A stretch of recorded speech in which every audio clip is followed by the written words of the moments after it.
Halo, Shalom, Lause-Lause. Sekarang kita akan sama-sama masuk di dalam podcast yang ke-44, membicarakan tentang kenaikan Tuhan Yesus. Tujuan dari pembelajaran podcast pada hari ini adalah untuk mengerti tujuan Yesus itu pergi kemana dan Yesus itu berada di mana pada saat ini. Yang kedua, tujuannya adalah mengerti bahwa Yesus memberikan Roh Kudus yang selalu ada dan beserta dengan kita. Mengerti bahwa Tuhan Yesus akan datang kembali untuk membawa kita semua yang percaya kepadanya di rumahnya di sorga. Nah, sebelum kita akan mulai podcast ini, saya, Angel Hendra, juga nggak sendirian nih. Saya ditemenin sama dua orang Lause. Ada Lause Like dan juga ada Lause Herlin. Halo Lause Like, Lause Herlin. Halo Pak. Halo. Shalom ya, kita hari ini mau sama-sama belajar tentang kenaikan Tuhan Yesus dan kita juga sebelumnya, yuk kita minta pimpinan Tuhan dulu, kita mulainya dengan doa terlebih dahulu.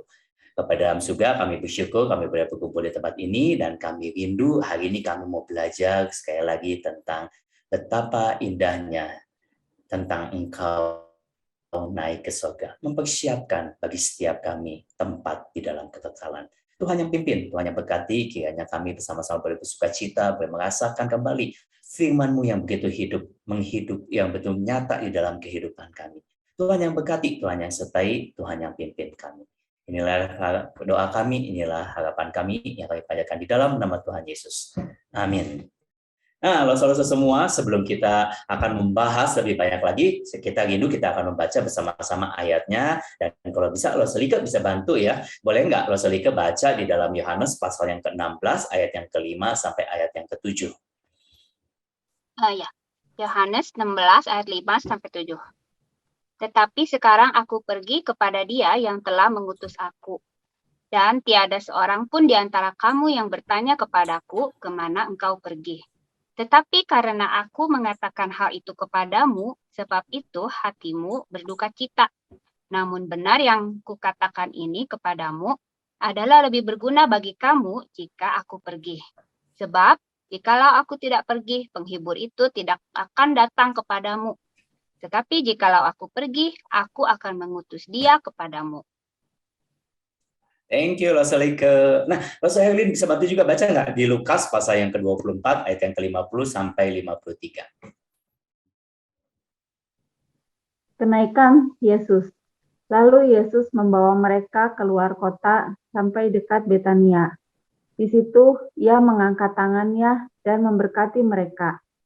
Dan ketika ia sedang memberkati mereka, ia berpisah dari mereka dan terangkat ke sorga. Mereka sujud menyembah kepadanya, lalu mereka pulang ke Yerusalem dengan sangat bersukacita. Mereka senantiasa berada di dalam bait Allah dan memuliakan Allah. Terima kasih, Lause Herlin. Dan yang terakhir kita juga mau sama-sama persiapin, kita mau baca di dalam Kisah Para Rasul, pasal yang pertama, ayat yang pertama sampai ayat yang ke-11. Hai Theophilus, dalam bukuku yang pertama, aku menulis tentang segala sesuatu yang dikerjakan dan diajarkan Yesus, sampai pada hari ia terangkat. Sebelum itu, ia telah memberi perintahnya oleh Roh Kudus kepada rasul-rasul yang dipilihnya. Kepada mereka ia menunjukkan dirinya setelah penderitaannya selesai, dan dengan banyak tanda ia membuktikan bahwa ia hidup sebab selama 40 hari ia berulang-ulang menampakkan diri dan berbicara kepada mereka tentang kerajaan Allah. Pada suatu hari ketika ia makan bersama-sama dengan mereka, ia melarang mereka meninggalkan Yerusalem dan menyuruh mereka tinggal di situ menantikan janji Bapa yang demikian katanya, telah kamu dengar daripadaku, sebab Yohanes dibaptis dengan air, tetapi tidak lama lagi kamu akan dibaptis dengan Roh Kudus. Maka bertanyalah mereka yang berkumpul di situ, Tuhan, maukah engkau pada masa ini memulihkan kerajaan bagi Israel? Jawabnya, engkau tidak perlu mengetahui masa dan waktu yang ditetapkan Bapa sendiri menurut kuasanya. Tetapi kamu akan menerima kuasa kalau Roh Kudus turun ke atas kamu. Dan kamu akan menjadi saksiku di Yerusalem, di seluruh Yudea dan Samaria, dan sampai ke ujung bumi. Sesudah ia mengatakan demikian, terangkatlah ia disaksikan oleh mereka, dan awan menutupnya dari pandangan mereka. Ketika mereka sedang menatap ke langit, waktu ia naik itu, tiba-tiba berdirilah dua orang yang berpakaian putih dekat mereka, dan berkata kepada mereka, "Hai orang-orang Galilea, mengapakah kamu berdiri melihat ke langit? Yesus ini yang terangkat ke sorga meninggalkan kamu, akan kembali lagi dengan cara yang sama seperti kamu melihat dia naik ke sorga." Demikianlah firman Tuhan. Wah, Lause, pernah bayangin gak sih? Peristiwa kenaikan Tuhan Yesus itu sangat spektakuler pastinya ya. Zaman dulu, bayangin Yesus terangkat ke atas awan-awan, lalu ada 2 malaikat di tengah orang banyak.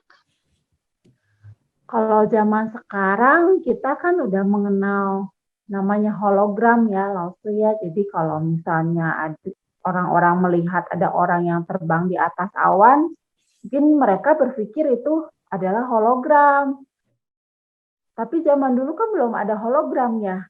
Jadi orang-orang yang melihat Yesus naik ke surga itu pasti terpesona banget karena mereka nggak ngerti itu kok bisa seperti itu ya gitu. Lause, kenapa ya Yesus naik ke surga setelah 40 hari kebangkitannya? Kenapa nggak misalnya tuh 10 hari gitu? Atau apa ada hubungannya sama 40 hari puasa Yesus di gurun waktu awal pelayanannya ya? Ya. Lause ya, menarik ya sebenarnya kalau kita sama-sama baca kenapa sih Yesus harus menunggu selama 40 hari dari sejak kebangkitannya. Padahal kebangkitannya aja udah bikin gempar gitu ya. Semua orang aja bahkan murid-murid aja waktu dikunjungi oleh Yesus aja sedemikian langsung begitu bersemangatnya, belum lagi Yesus menemani mereka makan bersama-sama, berjumpa dengan Yesus membangkitkan kembali semangat mereka, memberikan mereka juga semangat. Nah, Lause kenapa harus nunggu 40 hari ya? Mungkin mungkin jemputan dari surganya belum datang atau apa, nggak tahu ya Lause ya. Tapi kita hari ini sama-sama sebenarnya mau belajar ya. Yesus itu bukan lagi nunggu jemputan dari surga, tapi sebenarnya selama 40 hari Yesus itu melakukan tugasnya, yaitu secara yang paling khusus adalah mereka memperlengkapi setiap orang-orang yang percaya itu agar mereka boleh membagikan tentang kisah Kristus ini yang kita tahu bahwa ini adalah bicara soal keselamatan tentang kerajaan Allah itu kepada orang-orang lain sebelum nanti Yesus akan meninggalkan mereka. Jadi sebenarnya intinya selama 40 hari itu Yesus memang memperlengkapi orang-orang percaya ataupun para murid-muridnya untuk mereka siap ketika Yesus naik ke surga, mereka tetap mengerjakan panggilan mereka, yaitu menjadi saksinya Tuhan secara khusus untuk melakukan amanat agung, menjadikan semua bangkitnya Tuhan. Nah, kalau tadi Lause bilang apa hubungannya sih? Ada hubungannya nggak ya dengan Yesus itu berpuasa selama 40 hari? Kan waktu itu juga Yesus waktu berpuasa juga memang sebelum melakukan pelayanan. Nah, masa sebelum naik juga Yesus butuh 40 hari lagi nih. Kenapa bisa pas ya 40 ya? Sebenarnya nggak tahu apakah betul ada hubungannya sama-sama 40 hari ataupun karena dia persiapan 40 hari lalu sama 40 hari, nggak semuanya menceritakan ada hubungannya atau enggak. Minimal dari 3 buku yang saya baca, hanya 1 buku aja yang menyebutkan tentang pentingnya angka 40 itu, 40 hari itu. Betul, 40 hari Yesus mempersiapkan diri. Tetapi banyak sebenarnya bagi orang-orang Yahudi bicara soal 40. Karena kalau kita lihat ke zaman dahulu juga sebenarnya kalau bicara soal angka 40 itu air bah juga hujan turun selama 40 hari. Begitu ya. Lalu kalau ngomong 40 mungkin kita ingat ada cerita orang Niniwe disuruh bertobat dikasih waktunya 40 hari. Ya, lalu kalau ngomongin 40 juga kita juga bisa ingat waktu Elia dikasih kekuatan oleh Tuhan, waktu dia dalam kondisi itu kurang lebih sekitar 40 hari juga. Bangsa Israel juga 40 tahun. Dan juga yang paling penting adalah seringkali orang Yahudi juga pada saat itu pakai 40 tahun itu sebagai menjelaskan satu generasi. Jadi kalau dia bilang sampai generasi berikutnya hadir, itu rata-rata mereka membicarakan soal 40 tahun. Satu siklus generasi itu berganti ke generasi yang baru. Tetapi sebenarnya jauh daripada angka 40 hari sama seperti Yesus mempersiapkan diri sebelum dia pelayanan.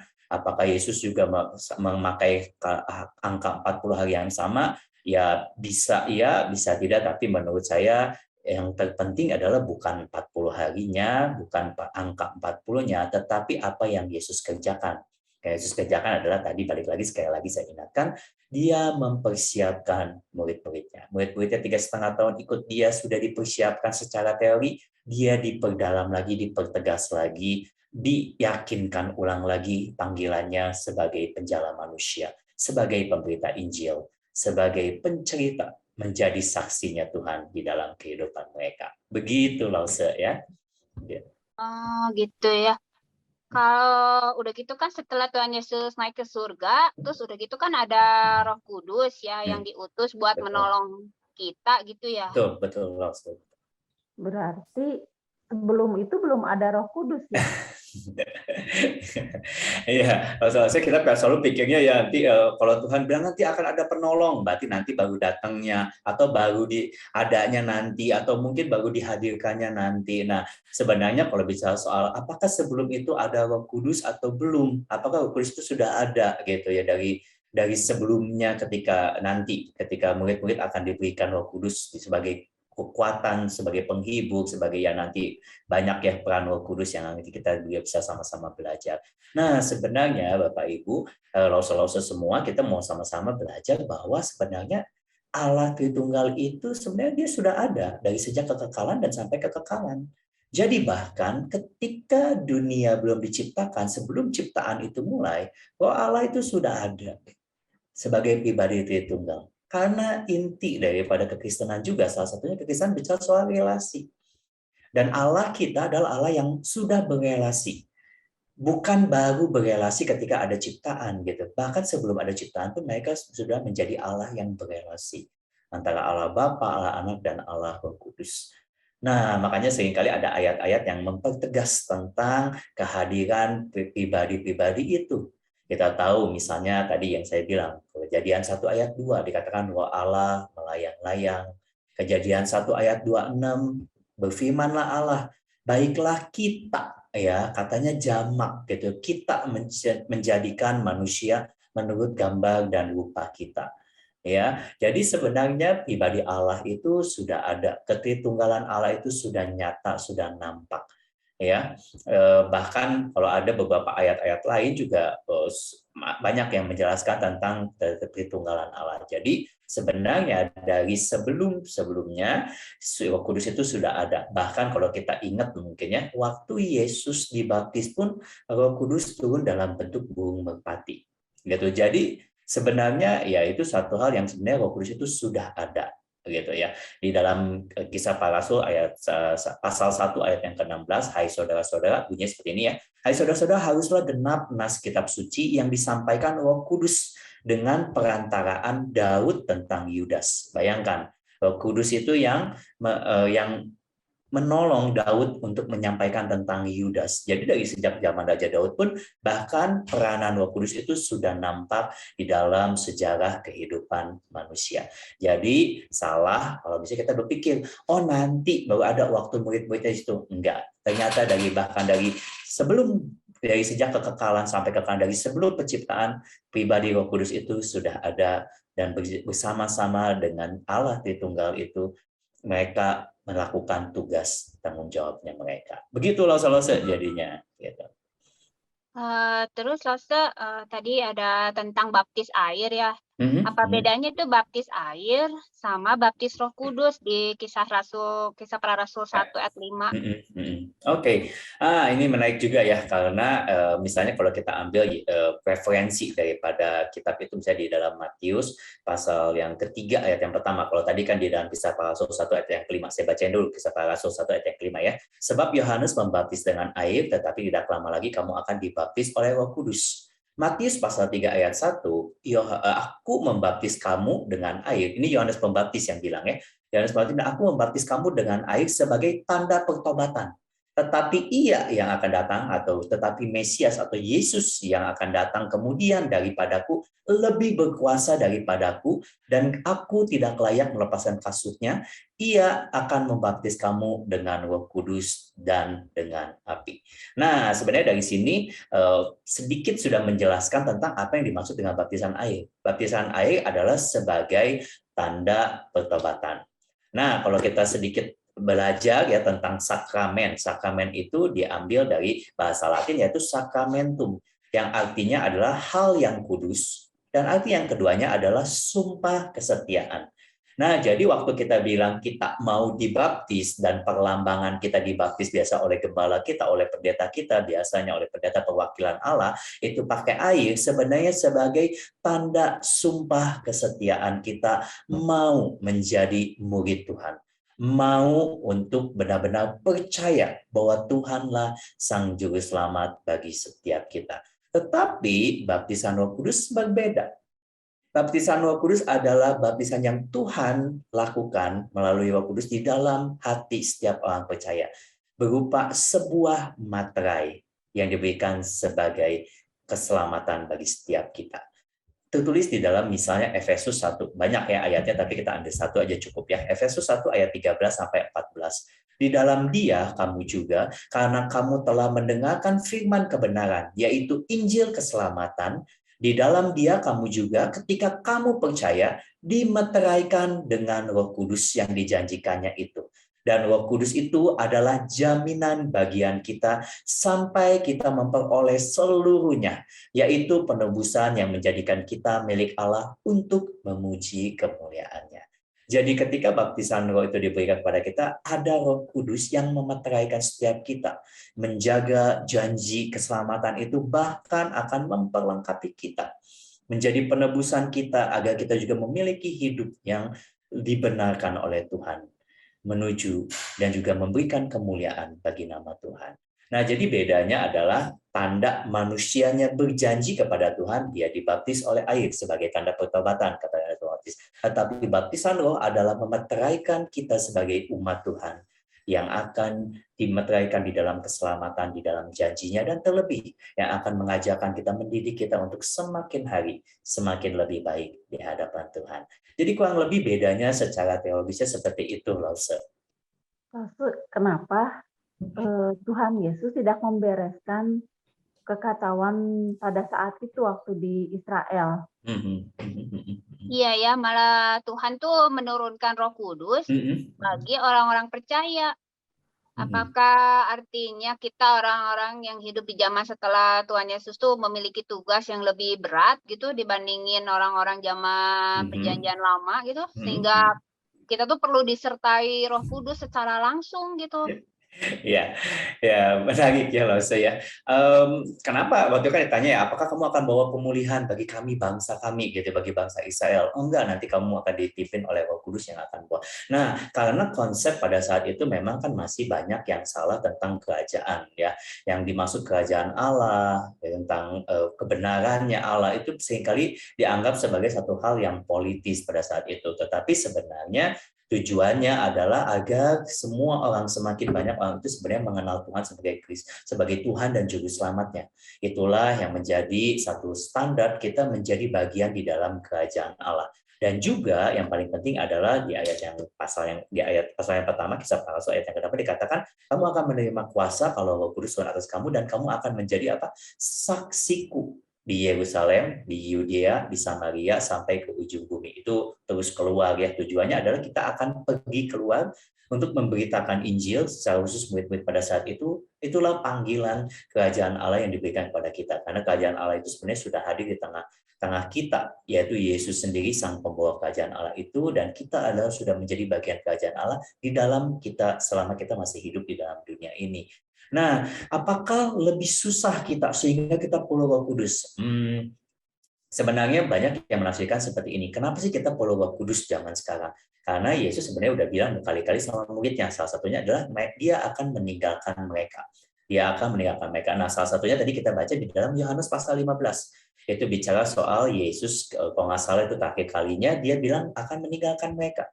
Sehingga Yesus itu memberikan penolong sebagai gantinya Yesus yang akan membimbing, memimpin daripada murid-muridnya. Dan itulah pekerjaan Roh Kudus sebenarnya. Nah, kalau dikatakan tadi kata Lause ya, dikatakan Lause, apakah lebih berat daripada zaman PL? Kalau Lause tahu, bukankah mereka waktu hidup di zaman PL juga nggak gampang juga, betul Lause? Di bawah penjajah harus taat yang sama seperti kita harus taat sama. Dijajah pernah, dibawa keliling-keliling karena tidak taat, harus berperang juga gitu ya, melawan bangsa-bangsa Filistin yang katanya kita ya, yang kita percayai di dalam firman Tuhan apa? Bangsanya yang tubuhnya besar-besar, mereka biasa berperang sedangkan mereka biasa hanya jadi budak. Nah, bayangkan sebenarnya nggak gampang juga hidup di zaman itu ya. Also, ya, belum lagi di zamannya mungkin murid-murid Tuhan Yesus, mereka juga dikejar-kejar oleh Kaisar Roma yang membenci kekristenan. Belum lagi mereka ditindas, belum lagi mereka bukanlah orang-orang yang bisa berdagang dengan mudah. Mereka diusir dari kota Roma, berkali-kali ada penganiayaan kepada orang-orang Kristen atau orang-orang percaya. Jadi sebenarnya kalau kita bilang apakah tugasnya lebih berat, Bapak Ibu? Sama. Hanya mungkin perbedaannya adalah dari zaman ke zaman ada hal yang ini lebih ditekankan, dan yang menariknya adalah sebenarnya Tuhan juga sama menyertai mereka. Dulu bentuknya mungkin nabi, melalui raja, begitu ya. Di zaman Tuhan Yesus, melalui Tuhan Yesus pribadi sendiri, begitu ya. Dan sesudah Tuhan Yesus, kita juga tidak pernah bisa lepas dari Tuhan. Itulah sebabnya tadi saya jelasin sedikit bahwa inti daripada kekristenan adalah relasi. Kalau kita berjuang sendiri, Bapak Ibu, bukan orang Kristen lagi. Karena Kristen itu sebenarnya berelasi dengan Tuhan. Bagaimana kita berelasi dengan Dia lebih lagi, lebih mengerti lagi, lebih mendalami lagi. Karena itu kita perlu apa? Kehadiran Tuhan itu. Atau campur tangan Tuhan. Kalau dulu lewat suara, lewat nabi, lewat raja, lewat orang-orang yang memimpin seperti hakim-hakim, lewat Yesus pribadi, saat ini melalui Roh Kudus yang kita tahu sudah tinggal di dalam setiap hati orang yang percaya. Roh Kudus memberikan pengertian bagi setiap kita. Itulah sebabnya kenapa Roh Kudus berkata, karena bagi orang percaya, tidak mungkin dia hidup melalui kehebatan pikirannya, kepintaran dia, berapa buku teologi yang sudah baca, itu nggak ada artinya tanpa kuasa Roh Kudus yang memperlengkapi. Karena banyak orang yang tahu teologi, tahu tentang Tuhan, tapi mereka jadi sombong. Mereka tidak mau menginjili. Mereka merasa orang Kristen yang lain biasa aja atau kurang pintar. Bahkan malah mereka jatuhnya apa? Menghakimi, menyakiti orang lain. Nah, itulah sebabnya Roh Kudus. Roh Kudus memberikan apa? Kepada kita teguran, memberikan kepada kita kerendahan hatian. Bahkan di dalam Yohanes pasal 16 dia memberikan penghiburan. Dia juga Yohanes pasal 14 dia memberikan penghiburan. Dia pasal 16 nanti ayat 8 sampai 10 berikutnya bicara soal tugas atau pekerjaan Roh Kudus di dalam kehidupan manusia. Dia akan menyatakan kebenaran itu kepada orang-orang percaya. Dia akan memampukan kita untuk kita bisa percaya, mengerti akan kebenaran firman Tuhan. Jadi kalau sampai hari ini bersyukur kita diberikan kesempatan oleh Roh Kudus untuk kita bisa mengerti apa artinya Yesus mati di atas kayu salib, bangkit bagi setiap kita demi menghapuskan dosa-dosa kita. Karena banyak orang di luar sana yang sama-sama ke gereja, sama-sama ikut kebaktian Paskah, kebaktian Natal ataupun kebaktian Jumat Agung, tetapi mereka belum sungguh-sungguh percaya. Nah, kalau Lika, Heli, dan kita dan saya secara pribadi juga boleh menikmati, bersyukur sekali. Itu semua karena pekerjaan Roh Kudus yang memberikan kebenaran itu sehingga kita bisa mengerti. Dan yang paling penting Roh Kudus juga yang memimpin kita untuk kita tetap hidup di dalam jalannya Tuhan. Karena percayalah saudara, kalau kita hidup di dalam jalannya Tuhan, kita setia, kita mengikuti perintahnya, janji Tuhan itu pasti nyata dalam kehidupan kita. Berkat Tuhan itu nyata dalam kehidupan kita. Tapi ingat ya saudara, seringkali berkat Tuhan itu belum tentu seperti apa yang kita pikirkan atau yang kita harapkan. Karena Tuhan lebih tahu apa yang kita butuhkan, sehingga berkat yang Dia siapkan selalu adalah sesuatu yang jauh lebih kita butuhkan. Gitu ya. Nah, jadi saudara sebenarnya saya jawab nggak lebih susah daripada orang-orang terdahulu, mereka yang tinggal bersama Tuhan Yesus, mereka yang bahkan sebelum kehadiran Tuhan Yesus, mereka mengalami pergumulan di dalam masanya mereka. Kita juga mengalami pergumulan di dalam masanya kita, tetapi yang paling penting adalah kenapa harus ada Roh Kudus, bukan karena lebih susah, karena manusia tidak akan pernah bisa berjuang sendiri, tidak akan pernah bisa menjadi saksinya, tidak akan pernah punya kuasa kalau Roh Kudus tidak hadir di dalam kehidupan mereka, tidak bekerja di dalam kehidupan mereka. Begitu juga dengan hamba Tuhan. Hamba Tuhan yang khotbahnya bagus, kita begitu tersentuh yang membuat saya bertobat. Dia betul mempersiapkan yang terbaik, tetapi yang memberikan kuasa kepada firman Tuhannya adalah Roh Kudus. Nah, begitu juga dengan lause-lause. Lause-lause mempersiapkan diri dengan baik, harus itu tugas panggilan kita. Tetapi kita harus menyampaikan di dalam kerendahan hati. Karena kalau enggak, kita merasa, kita hebat, kita bisa ini, kita bisa atur ini. Tetapi sebenarnya kita harus sadar, yang memberikan anak-anak mengerti firman Tuhan adalah bukan karena seberapa hebatnya kita, tetapi karena Roh Kudus membukakan hati mereka, sehingga mereka bisa mengerti akan kebenaran firman Tuhan. Nah, Roh Kudus sangat diperlukan sekali. Kenapa? Karena tanpa Tuhan, kita bukanlah siapa-siapa. Itulah inti daripada kekristenan, yaitu umat yang selalu bergantung kepada Tuhan, yang selalu mengutamakan Tuhan, menjadikan Tuhan sebagai pusat dalam kehidupannya. Jadi, lause-lause, sekarang kenapa penting Roh Kudus? Penting banget. Bukan hanya bicara soal keselamatan, tapi bagaimana nanti kita juga menjadi saksi, mengerjakan panggilan Tuhan di dalam kehidupan kita. Nah, kan malaikat yang muncul setelah Yesus naik ke surga tuh bilang bahwa dengan cara inilah Tuhan Yesus akan datang kembali ke dunia untuk kali kedua gitu ya. Nah, kebayang ya. Mungkin jadi karena udah mengenal hologram, Yesus datang ke dunia untuk kedua kalinya, orang-orang berpikir bahwa itu hologram yang dipantulkan ke langit melalui satelit. Wow, menarik ya. Kayak gimana ya Yesus turun ya? Dengan cara yang sama, mungkin dia akan turun seperti dia naik ya. Tapi kalau menurut saya mungkin kemarin ada yang saya pernah ikut seminar satu ya, orang itu menyampaikan bahwa Yesus akan turunnya kayak gimana? Oh, bisa dilihat sama semua orang, jadi nyata apa yang dikatakan oleh firman Tuhan.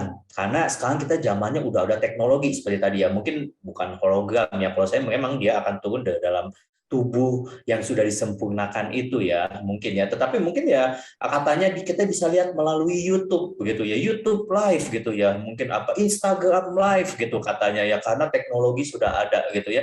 Jadi memang dia boleh menggambarkan segala sesuatu, boleh menceritakan, mungkin juga melalui begitu kita nggak pernah, saya sendiri mungkin nggak tahu karena saya juga nggak bisa lihat masa depan, persisnya kita mungkin nggak pernah tahu gimana Yesus itu datang kedua kalinya. Ya, mungkin turun dengan tubuh yang disempurnakan itu, mungkin seperti yang diceritakan Wahyu, apakah itu simbolis ataupun benar, itu banyak tafsirannya, banyak hal juga yang mencoba membuat kurang lebih nanti Yesus akan datang seperti apa, begitu ya. Tetapi yang kita percaya adalah satu, Tuhan kita tidak pernah meninggalkan kita. Dan ketika dia mengatakan waktu kedatangannya kedua kali, saat itu juga kita bersama-sama dengan seluruh orang percaya yang sungguh-sungguh sudah mengenal Tuhan sebagai juru selamat kita satu-satunya, yang hidup dan juga mati bagi setiap kita, bangkit kembali bagi setiap kita.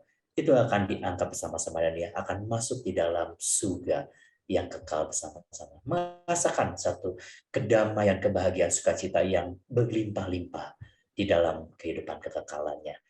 Yang pasti satu yang saya percaya, apapun yang akan terjadi, kalaupun itu lewat YouTube, kita bisa lihatnya, saya nggak pernah tahu, ataupun mungkin hati kita yang percaya sungguh bisa melihat cahaya kemuliaan Tuhan, karena cahaya kemuliaan Tuhan mungkin tidak terhalangi oleh apapun. Begitu ya. Bisa mengerjakan hal yang aneh ya, Tuhan kita bisa kerjain hal yang aneh ya, matahari aja dia bisa berhentiin gitu ya, apalagi ya, nggak masuk akal begitu ya, 300 orang bisa ngalahin beratus-ratus ribu pasukan gitu ya, Tuhan kita bisa kerjain lah ya. Bangsa Israel bisa menang kalau ketuanya atau pimpinannya itu angkat tangan, ya bisa kita bayangkan, mungkin kita bisa menduga-duga, tetapi yang kita percaya satu, Yesus pasti datang, maka menjemput setiap kita, dan juga akan membawa kita bersama-sama dengan dia di rumah yang sudah dia sediakan bagi setiap kita. Begitu ya, Lause. Jadi apa ya penerapan untuk minggu ini ya? Nah, ya. Untuk penerapan minggu ini, Lause, kita selain 3 poin tadi, ya kita sama-sama juga untuk kembali mengingat bahwa Yesus saat ini sedang ada di surga, tempat dia berasal, dan juga sedang mempersiapkan surga itu bagi setiap kita. Yang kedua adalah kita juga harus sadar bahwa ada Roh Kudus yang selalu ada dan beserta dengan setiap kita orang yang percaya. Di dalam segala tugas dan pekerjaannya yang kita bisa baca sama-sama di dalam kitab Yohanes, di dalam kitab-kitab Paulus, dan juga di dalam kisah para rasul. Dan yang terlebih kita juga mengerti bahwa ya Yesus datang kembali ke dalam dunia ini suatu hari nanti. Dan kita semua akan bersama-sama dengan Dia dibawanya ke surga yang kekal. Dan juga yang paling terpenting tadi seperti apa yang saya sampaikan, Lause mungkin udah senior, udah berapa tahun pelayanan, sudah mengerti akan cerita ini. Tetapi setiap kali kita mengajarkan kepada anak-anak, yuk kita belajar, merendahkan hati kita. Minta pimpinan Roh Kudus. Karena yang memberikan pertaubatan, yang memberikan pengertian kepada setiap anak-anak adalah kuasa Roh Kudus. Karena itu yang di antara semua teknik-teknik khotbah yang bisa kita miliki, yang paling terpenting adalah apa? Kerendahan hati akan pekerjaan Roh Kudus yang memampukan setiap kita. Dan yang terakhir, setialah dan taat kepada firman Tuhan sampai Tuhan Yesus datang yang kedua kalinya. Mari kita menyelesaikan setiap pelayanan dan hidup kita dengan sebaik-baiknya. Itu mungkin langsung yang bisa menjadi pembelajaran penerapan kita pada minggu ini mungkin. Nah, ya, Lauso-Lauso, hari ini kita udah sama-sama belajar nih penerapan hari ini. Kita juga udah belajar tentang Roh Kudus, pekerjaan Roh Kudus yang bisa nanti juga kita bisa lebih dalamin lagi. Tetapi at least sedikit kita bisa belajar hari ini. Dan semoga ini bisa nolongin Lauso Like, Lauso Herlin, dan semua Lauso-Lauso yang boleh mendengarkan podcast ini untuk mempersiapkan di mana Lauso-Lauso akan menceritakan tentang kenaikan Tuhan Yesus. Lauso-Lauso, kita berdoa bersama yuk. Hari ini kita mau menutup podcast ini dengan kita bersama-sama berdoa. Bapa dalam surga, bersyukur kalau hari ini kami boleh belajar sekali lagi tentang kenaikan. Kenaikan-Mu bukan meninggalkan kami. Kenaikan-Mu justru memberikan kepada kami panggilan yang lebih jelas lagi, yaitu memberitakan tentang Engkau lebih lagi di dalam kehidupan kami. Dan juga bersyukur kalau hari ini kami boleh mengenal Engkau. Kami boleh merasakan pekerjaan Roh Kudus itu. Kami boleh sungguh-sungguh beriman. Kami boleh sungguh-sungguh percaya ada penyertaan Tuhan yang nyata di dalam kehidupan kami. Tuhan, kami sungguh bersyukur. Dan kami rindukan Tuhan di dalam persiapan ini, bahkan di dalam ketika kami menyampaikan firman Tuhan. Kami memberikan yang terbaik karena memang Tuhan juga yang menyiapkan bagi setiap kami. Tetapi jauh yang lebih penting, Tuhan, tolong, biarlah Roh-Mu bekerja di dalam pelayanan setiap Lauso-Lauso. Dan kiranya Lauso-Lauso juga boleh semakin yakin bahwa Tuhan pergi meninggalkan Roh Kudus bagi setiap kita semua. Agar kita bisa menikmati lagi lebih lagi. Sungguh Tuhan itu nyata dalam kehidupan kami. Bekerja secara nyata dalam kehidupan kami. Bahkan yang paling indah, berkarya melalui kehidupan kami. Berkati setiap Lauso-Lauso, berkati Lauso Like, Lauso Herlin, dan juga berkati setiap Lauso-Lauso dan keluarganya. Dan juga kiranya Tuhan yang terus berikan kekuatan perlindungan bagi setiap Lauso-Lauso dan setiap anak-anak KA, anak-anak Sweetie Kids, agar mereka sungguh-sungguh boleh merasakan penyertaan Tuhan. Tapi yang terindah, mereka sungguh-sungguh boleh mengerti akan firman Tuhan yang akan disampaikan. Inilah doa kami Tuhan, inilah permohonan kami. Di dalam nama Tuhan Yesus, kami telah berdoa. Amin. Amin. Terima kasih Lauso Like, terima kasih Lauso Herlin. Semoga ini memberkati dan juga bisa menjadi persiapan bagi Lauso-Lauso sekalian.